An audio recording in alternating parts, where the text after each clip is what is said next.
আউযু বিল্লাহি মিনাশ শাইতানির রাজিম বিসমিল্লাহির রহমানির রহিম।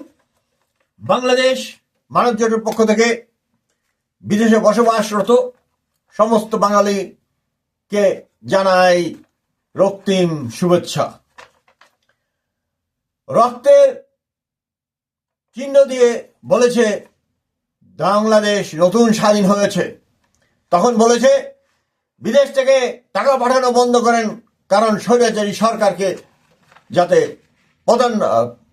পদোন্নত তাড়াতাড়ি হয়।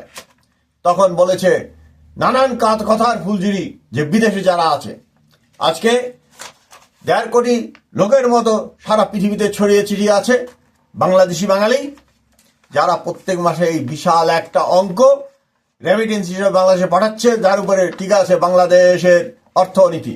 অথচ এই সংবিধানে তাদের কোনো প্রকার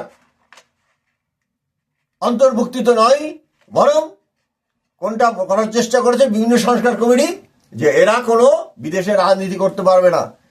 আমরা যারা বিদেশে আছি সব ভাইকে বলছি, সব বোনকে বলছি, বিদেশে যারা আছে যত বাঙালি আছে, ভিনদেশি যদি হয়, বাংলাদেশ হবে একটি হাব দেশ সমস্ত বাঙালির জন্য। কোথাও আশ্রয় না পেলে বাংলাদেশ তাকে আমরা আশ্রয় দেব, এই চিন্তা করেই করি।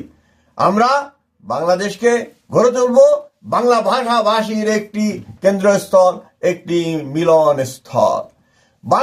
বাংলাদেশ মানব যদি ক্ষমতায় যায়, বাংলাদেশ সম্বন্ধে বা বাংলা ভাষায় এক পাতা যদি লিখতে পারে এবং তার যদি একটা পাসপোর্ট থাকে, সেই পাসপোর্টের সাথে সাথে 3 মাসের ভিসা আমরা দেওয়ার ব্যবস্থা করে দিব ইনশাআল্লাহ।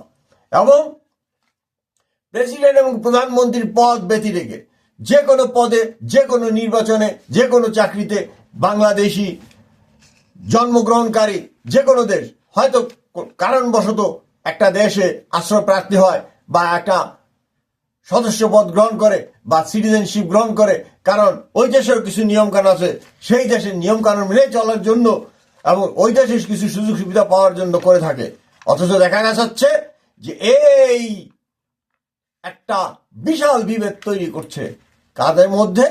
এই আমরা যারা কষ্ট করে রেমিটেন্স পাঠাই এবং আমরা বাঙালি, আমাদের মনটা ওখানে পড়ে থাকে, এদের সাথে ওই যারা সেই শোষক শ্রেণীতে পরিণত হয়ে যাচ্ছে, যারা বাংলাদেশে আছে, রাজনীতিবিদ, অর্থনীতিবিদ, তারপর প্রফেসর, সবাই মিলে এখন তারা সুবিধাবাদী হওয়ার চেষ্টা করতেছে, আমাদেরকে পরবাসী করার চেষ্টা করছে।